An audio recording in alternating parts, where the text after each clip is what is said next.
ayun guys, magandang hapon sa inyong lahat. So nandito tayo ngayon sa Bytronics dito po sa Alabang, Muntinlupa City. So ngayon, titingnan natin at features natin kung anong meron dito sa loob. So tara, pasok tayo. So yun, nandito na tayo sa loob.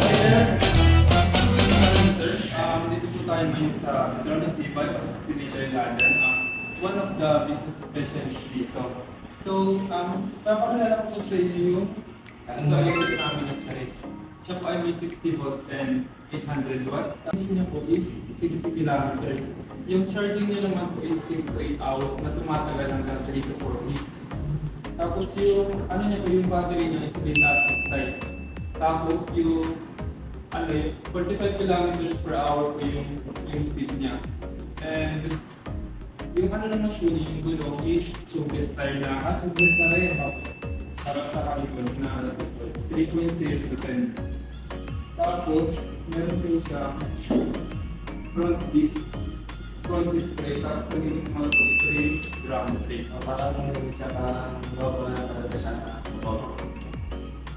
Ito yung mga specs niya. Ang price na service, 39,000. So yun guys, 39,000 yung price.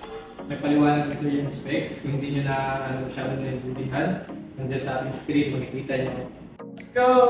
Okay, nandito tayo naman sa isang model nila. Ang pangalan naman nito ay Astra. And syempre, kasabay tayo ngayon kay Astra.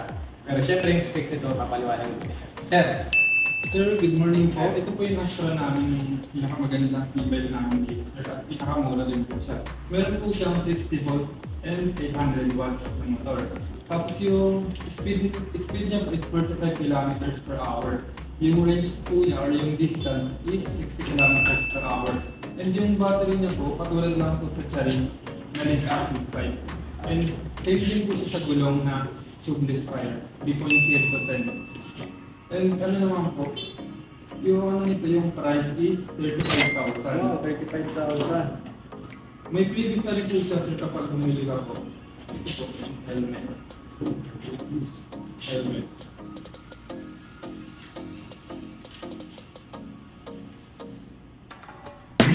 So, syempre, hindi lang yun. Marami pang design, marami pang kulay. Ito yung pagkakitong kulay, pero mukhang talaga ito, mukhang motor. Pero syempre, papaliwanag ni Sir. Ay, Sir, magandang hapon. Magandang kapatid sa inyo, sir. So, ako nga pala si Clarence Lucio, isa sa mga staff dito ng Bytronics Libre. So, itong unit naman na to is, ito si Cosmos. So, ano nga pala yung specs niya? So, yung specs nito is, meron siyang 60 volt electric and 800 watts. So, yun yung auto niya. And yung battery naman niya is lead acid battery, direct po siya. Ito ay meron 45 kilometers ay yung maximum speed niya. And then meron tayong tires na 3.0 to 10, tubeless na po yan. Ito yung tires.